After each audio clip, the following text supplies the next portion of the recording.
রাত গভীর থেকে গভীরতর হচ্ছিল।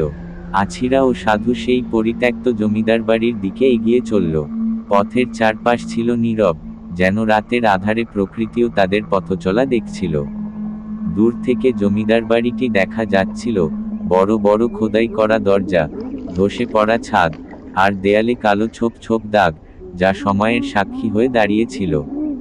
এই বাড়িতে বহু বছর ধরে কেউ থাকেনি, কারণ গ্রামবাসীরা বিশ্বাস করত এখানে কিছু একটার উপস্থিতি আছে, যা রাতের বেলা কান্নার আওয়াজ তুলে। আছিরা কখনো বিশ্বাস করেনি, কিন্তু আজ মনে হচ্ছিল এই কাহিনীগুলো শুধু গুজব ছিল না, এগুলো ছিল এক অন্ধকার সত্যের ইঙ্গিত। বাড়ির পেছনের অংশে পৌঁছানো মাত্রই শীতল বাতাস বইতে শুরু করলো। হঠাৎই আছিরা অনুভব করলো যেন কেউ তার পায়ের ওপর দিয়ে হাত বুলিয়ে গেল। সে আতঙ্কে পেছনে তাকালো, কিন্তু কিছু দেখতে পেল না। সাধু বললেন, এটা রুকসানার আত্মা নয়, বরং অভিশপ্ত শক্তির ছায়া। আমাদের তাড়াতাড়ি করতে হবে। তারা ধীরে ধীরে কুয়ার কাছে গেল। এটি ছিল অদ্ভুতভাবে অক্ষত, অন্য সব জিনিস ভেঙে পড়লেও কুয়াটি যেন সময়ের সাথে পাল্লা দিয়ে দাঁড়িয়ে আছে। কুয়ার চারপাশে শুকনো লতা পাতা পেঁচিয়ে ছিল, আর এর গায়ে কালো দাগ, যা হয়তো রক্তের ছাপ ছিল। আছিরার বুক ধড়ফড় করতে লাগলো। সে গভীরভাবে শ্বাস নিয়ে নিচে তাকালো। কুয়াটির ভেতর এতটাই অন্ধকার ছিল যে কিছুই দেখা যাচ্ছিল না। এই কুয়ার তলেই লুকিয়ে আছে রুকসানার চুল, বললেন সাধু। কিন্তু সাবধান, অভিশাপ ভাঙার চেষ্টা করলেই এর রক্ষক জেগে উঠবে। আছিরা ধীরে ধীরে এক পা এগিয়ে গেল। ঠিক তখনই কুয়া থেকে একটা ফিসফিস আওয়াজ এল, তুমি কেন এসেছো? সে মুহূর্তের জন্য থমকে গেল, কিন্তু নিজেকে সামলে নিচে তাকালো। হঠাৎই কুয়ার নিচ থেকে কিছু একটা বেরিয়ে আসতে লাগলো, একটি হাত। কুয়াটির গভীর অন্ধকার থেকে ধীরে ধীরে উঠে এলো এক বিকৃত দেহ। তার চুলগুলো এত লম্বা যে তা কুয়া বেয়ে উপরে উঠছিল। তার মুখ বিকৃত, চোখের জায়গায় শুধু দুটি কালো গর্ত। সাধু তাড়াতাড়ি মন্ত্র পড়তে শুরু করলেন, কিন্তু সেই দেহটি ক্রমেই উপরে উঠে আসতে লাগলো, আর তার গলা থেকে ফিসফিস আওয়াজ বের হচ্ছিল, তোমরা ফিরে যাও, নয়তো আমি তোমাদের ছাড়ব না। আছিরা ভয় পেলেও পেছাতে চাইল না। সে বুঝতে পারছিল এটাই সেই রক্ষক, যে রুকসানার অভিশপ্ত আত্মাকে মুক্ত হতে দেয়নি। সে সাহস করে বলল, আমি এসেছি রুকসানার বিচার করতে, তার আত্মাকে মুক্তি দিতে। তোমার বাধা আমি মানব না। সেই বিকৃত দেহটি তখন এক ভীতিকর চিৎকার করল, আর তার চুলগুলো সাপের মতো এদিক ওদিক ছড়িয়ে পড়তে লাগলো। সাধু চিৎকার করে বললেন, কুয়ায় পবিত্র আগুন ফেলো দ্রুত। আছিরা দ্রুত পকেট থেকে লাল সুতোর ছোট্ট এক পুঁটলি বের করল, যা সাধু তাকে দিয়েছিলেন। সে সেটি আগুনে ধরিয়ে কুয়ার মধ্যে ছুঁড়ে দিল। মাত্র কয়েক সেকেন্ডের মধ্যেই কুয়ার ভেতর থেকে ভয়ঙ্কর এক চিৎকার বেরিয়ে এলো। সেই দেহটি যন্ত্রণায় কুঁকড়ে যেতে লাগলো, তার চুল পুড়ে কালো ধোঁয়ায় পরিণত হলো। বাতাসে এক অদ্ভুত গন্ধ ছড়িয়ে পড়ল, এটি ছিল পুরনো দুঃখ, প্রতিশোধ, আর মুক্তির গন্ধ। ধীরে ধীরে কুয়ার গভীর থেকে আর্তনাদ মিলিয়ে গেল। সবকিছু স্থির হয়ে গেল। আছিরা আর সাধু কুয়ার কাছে দাঁড়িয়ে রইল কিছুক্ষণ। তারপর হঠাৎই বাতাসে এক মিষ্টি কণ্ঠস্বর ভেসে এলো, তোমার রক্তের কেউ আমায় কষ্ট দিয়েছিল, কিন্তু তুমি আমায় মুক্তি দিলে, আমি কৃতজ্ঞ। রুকসানার আত্মা অবশেষে মুক্তি পেল। আছিরা অনুভব করল যেন তার শরীর থেকে একটা ভার নেমে গেল। কিন্তু সত্যিই কি অভিশাপ শেষ হয়ে গেছে, নাকি এই অন্ধকার অতীতের আরেকটি অধ্যায় অপেক্ষা করছে?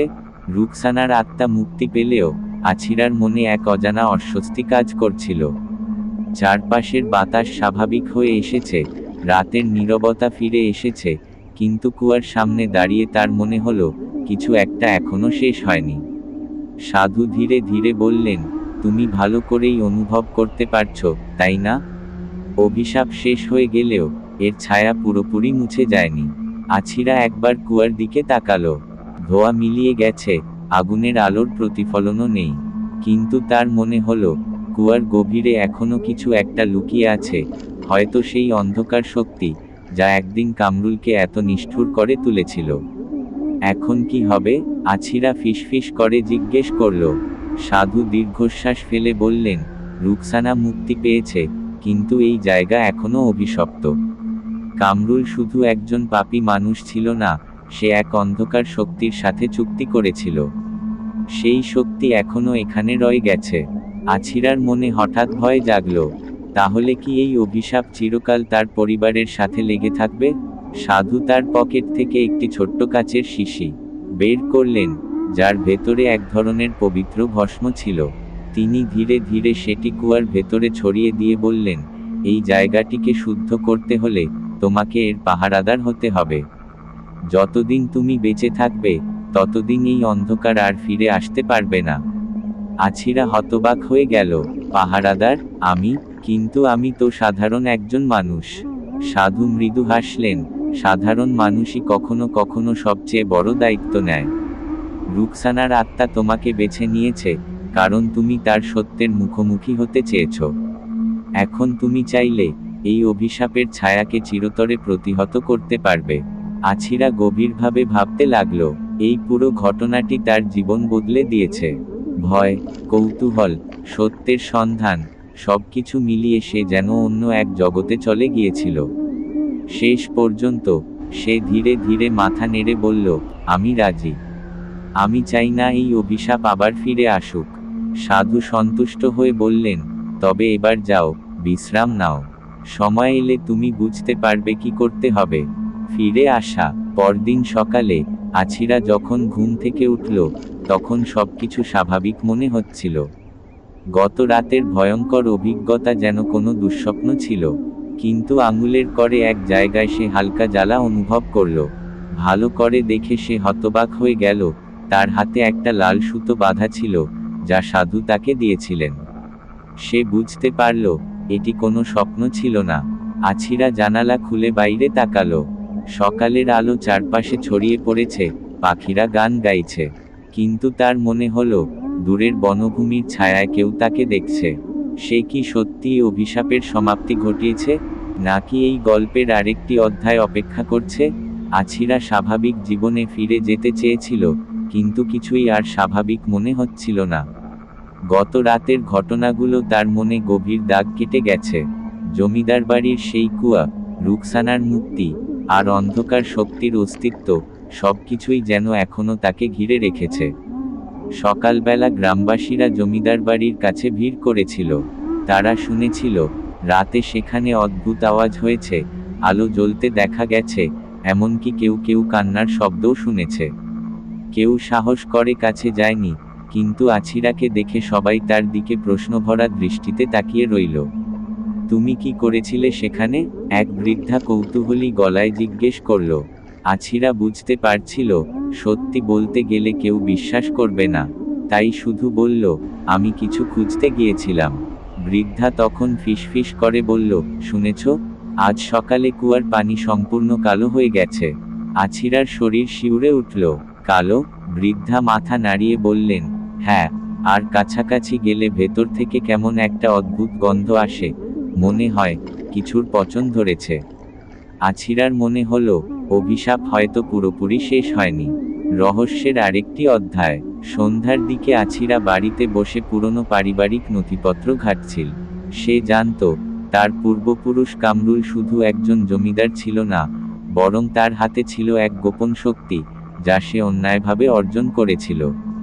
একটা পুরনো রেজিস্ট্রির মধ্যে একটা হলুদ হয়ে যাওয়া কাগজ পেল সে। সেটাতে লেখা ছিল, অমরত্বের বিনিময়ে চুল উৎসর্গ করো।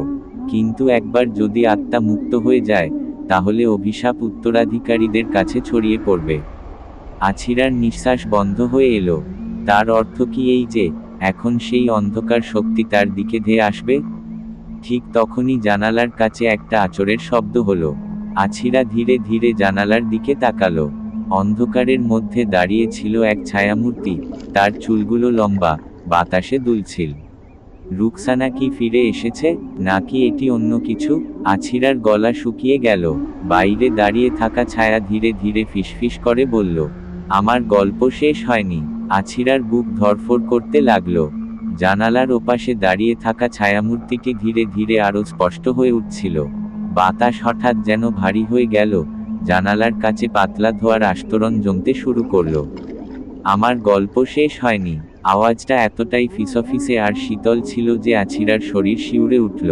সে ধীরে ধীরে জানালার কাছে গিয়ে বাইরে তাকালো, কিন্তু তখন সেখানে কিছুই ছিল না, শুধু গাছের পাতাগুলো ধীরে ধীরে দুলছিল, যেন কেউ সেগুলো স্পর্শ করে গেছে। আছিরা দ্রুত জানালা বন্ধ করে দিল, কিন্তু ঠিক তখনই তার পেছনে থেকে এল এক চাপা নিঃশ্বাসের শব্দ। সে ভয়ে জমে গেল। ঘরের বাতাস ভারী হয়ে আসছিল, আর তার কাঁধের কাছে একটা শীতল স্পর্শ অনুভব করল। সে ধীরে ধীরে পেছনে ঘুরল, কিন্তু ঘরে কেউ ছিল না, তবে মেঝেতে কিছু একটা পড়েছিল, একটা লম্বা কালো চুলের গোছা। অভিশাপের ছায়া। আছিরা তাড়াতাড়ি একটা মোমবাতি জ্বালিয়ে নিল। তার মন বলছিল, এই চুলগুলো রুকসানার নয়, কারণ রুকসানার আত্মা মুক্তি পেয়েছে।